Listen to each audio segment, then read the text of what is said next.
Alright, hello. One of the hottest days today, like ever. I was under my air conditioning for the whole fucking day. But at last it's night and we can make a video. It's great. So, today gonna be taking a look at the weapon that has been buffed the most throughout the history of Warframe, and that is Sicarus Prime. Now, I'm not when I'm saying buffs, I'm not talking about encounter modes, and I'm definitely not talking about any augment modes. I'm talking about straight up buffs to the weapon stats because those do happen from time to time. Sometimes it's nerfs, but sometimes it can be buffs. So the Sicarus Prime has been buffed 3 times. Once was way back in Chains of Harrow, I believe, or even further back because it was underwhelming as a prime weapon. And then it was another time a bit before Plains of Eidolon, and then it was a third time on Plains of Eidolon, where every weapon that was on the melee pretty much got buffed to match the back then melee focused meta. Since then, we have been in the same meta on viral hunter munitions and we haven't changed. However, this weapon got significant buffs during that era. So if we actually go to the wiki page here, because I actually want to show you this, you will see that the stats were improved by quite a bit. I know I'm not showing anything here, but I want to actually just, go to the patch history. So, okay, it's been buffed twice, but the buffs are pretty huge. Never mind, it's been buffed 3 times. I'm correct. It's just the first buff is not noticeable. So to see what the actual buffs are, right here we go. So introduced via Ember Prime Access. I actually didn't know that it was on Ember Prime Access, which is kind of crazy. So ammo capacity is from 20 to 21 because it was intervals of 3 and that didn't make any sense for it to be 20. And then here's the big buff, the first big buff. So the crit chance was 10, it was increased to 20, and the crit multiplier to 2 from 1.5. Base damage buff from 30 to 40, and increased clip size from 21 to 24. This was in 2016, a bit before of the Plains of Eidolon update, and then on the Plains of Eidolon update on 2017, we get another damage buff from 40 to 50, crit from 20 to 25, and status chance from 10 to 20%.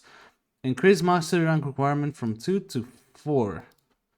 And then from 4 to 14 a bit after because people realized, or D realized they made it so super OP for an MR4. Because, I mean, you had a gun that was basically 30 damage, 10% crit chance, 10% status chance, and 20 ammo in the mag. And now, and 1.5 crit multiplier on top of it. So then it became 24 ammo in the mag. Status chance 20%, crit chance 25%, 2 crit multiplier, 50 base damage, and MR14 to match the actual buffs. So yes, this basically turned from an MR4 unusable weapon to an MR14 beast, or was at the time. Now, to be honest, nowadays the Sicarus Prime, it can be good. It's not the greatest. It is one of my guilty pleasures weapons, and I have talked about it before. However, I do have the tendency to try and max out my weapons, as you can see, with this Riven. From 204 rolls, I didn't get anything that was actually satisfactory for me, and I randomly unveil a Riven with 0 rolls and something that is actually satisfactory, and very satisfactory, because plus status chance on the Riven on this weapon does wonders. It is so good. So, this was the build I ended up with. This is an old build, so I'm using Prime Pistol Gambit way before Creeping Bullseye got buffed to actually benefit more than this. But to be honest, I don't mind because the extra fire rate feels nice, since this is a very fast burst weapon. And then I completely removed the recoil with secondary dead head and steady hands. So, this is your kind of normal secondary kill build with corrosive heat and dead hit. Now the question is, does it actually still live up to its glory? What do we say? Let's do our good old disruption runs. And I'll run Zada's Whisper just in case, because we have Bane mode, and Bane modes multiply with Zada's Whisper pretty well. So, yeah. Do you have any incursion by any chance? No incursion? Unlucky. Well, Kuva Fortress, here we go. Tamu, my beloved. So, in case you don't know, if you really want Kuva to reroll your Rivens, guys, this is the best spot to farm Kuva in. You go with a resource booster. You go only if there is a Steel Path mission for relics, Steel Path relic fisher on Tamu. You gain massive amounts of Kuva. And also you can get a bit of plat from that, because every Requiem mod you made on Veil sells for 15, which is a decent price, especially considering how useful they are and how big the demand is for those items. Like, when you put what to sell for those and they're 50 plat, they usually sell very quickly. So it feels really nice even. Or doing that mission and, you know, selling. So, you see, even with 0 stacks, this already does very well. And this is kind of because of the Bane mode, but it's also because the weapon has a lot of base damage on its own. 50 base damage on the burst weapon, so 150 if it was like all of the bursts together. The Lex Prime has a tiny bit higher. But obviously as a burst with high status as well, you know, you gain a lot of stuff. So this does damage. Even before we add anything, it can do pretty good damage. So, let's show you what it can actually do to this guy. Now, we don't have a primer, and we just lost our buff, but... Oh, our cat armor stripped him. Well, doesn't count, but it would easily kill with 1 mag, which is kind of what you're looking for. You also saw how slow the fire rate is without any fire rate buffs, compared to, like, Wisp, where Wisp can, like, do this. If you tap it correctly, it can go very fast, and it feels really good. The weapon has a bit of a learning curve on how fast it can fire with a burst, but removing the excess recoil can help a lot with just focusing on timing instead of dragging down at all. So, let's say on this guy, hopefully it's the Kuva Guardian. No, it's not. So, one clipping base Steel Path demos without armor stripping on anything, just the gun on its own, it's actually still pretty strong. So as a single target weapon, this is still a very decent gun, especially considering this is hitscan burst secondary.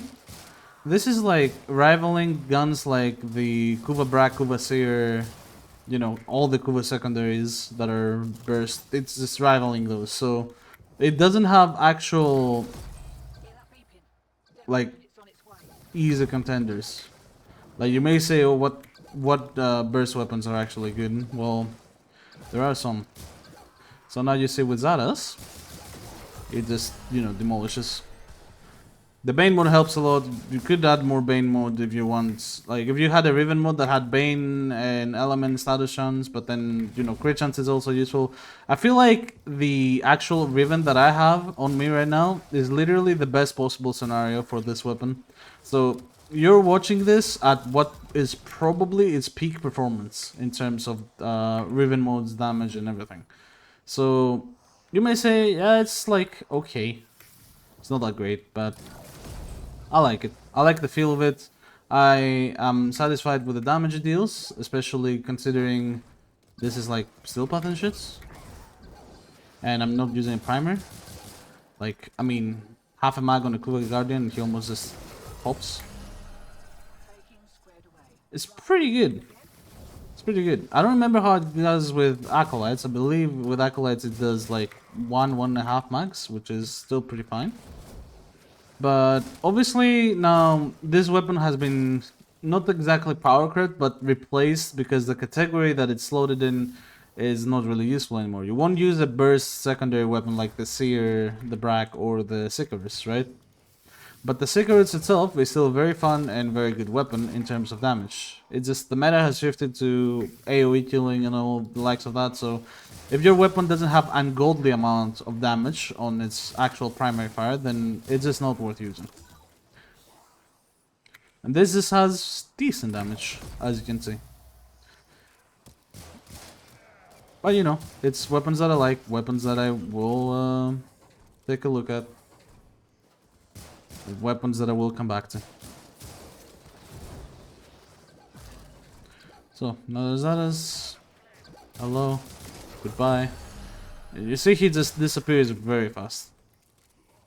But to be honest, seeing this do that with 0 primers, knowing that we're getting a primer melee arcane, which could be very promising for builds like secondary weapons for disruption missions, then, you know, this could be very interesting. For weapons like this could make it actually way more viable than it is right now.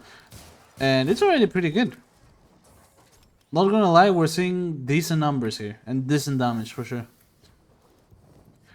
It's at least better than the stock. Speaking of which, I will upload a video soon, but I basically made the stock one clip a base steel path demo list, which is really hard to do. I found out the hard way that it was way harder to do than I anticipated, but you know, I had to improvise a bit.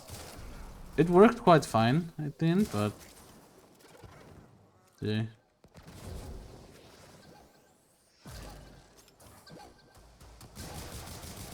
Oh no.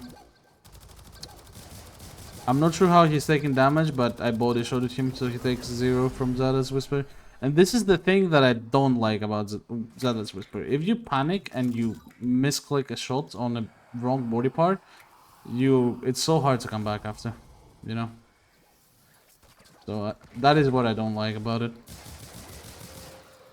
Yeah. I would say not bad. Oh shit. What the fuck? Can I move? Hello? Okay. Cool.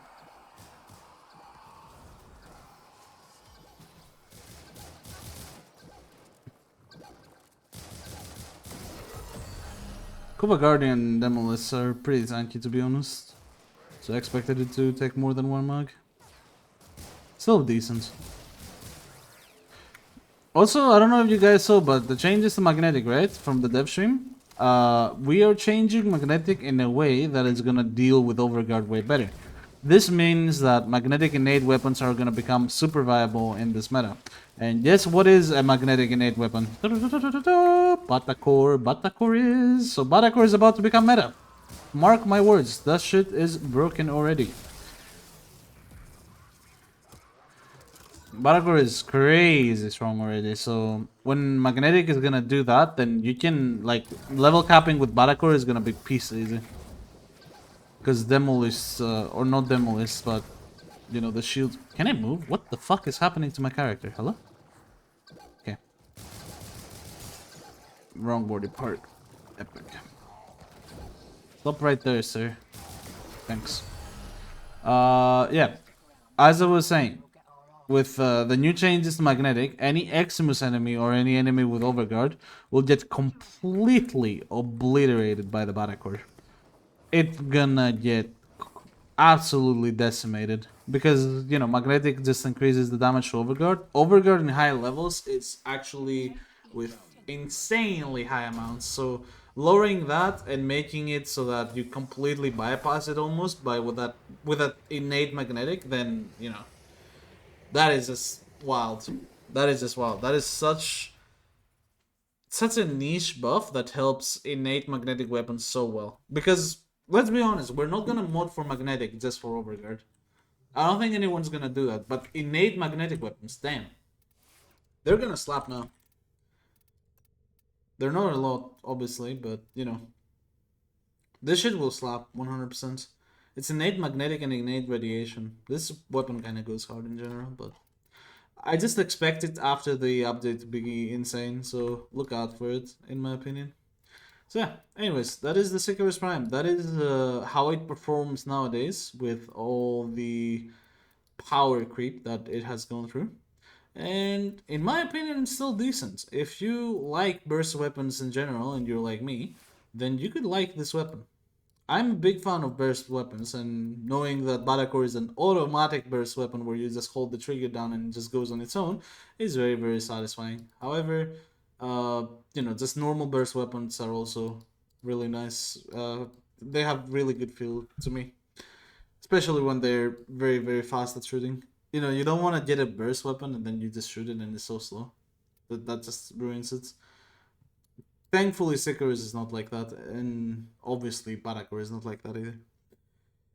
In general, I think power creep is like very apparent in this game, especially if you look at Jade. She is one of the strongest Warframes by design. Like, no matter how many nerfs she gets, it will be 100% useful and maybe even meta. Um, but yeah, I don't know. Incarnates are a solution, but they can be the only solution. We need to like do actual balance changes to the game again, in my opinion, and buff some stuff to go in line with what is actually meta. Regardless, that is concluding the video today. I'll try to give you the disruption video for the next time for the new mission that I promised. Still have that in mind. I just don't have much time at the moment. And yeah, Discord, Twitch links in the description as always, and I will see you on the next video.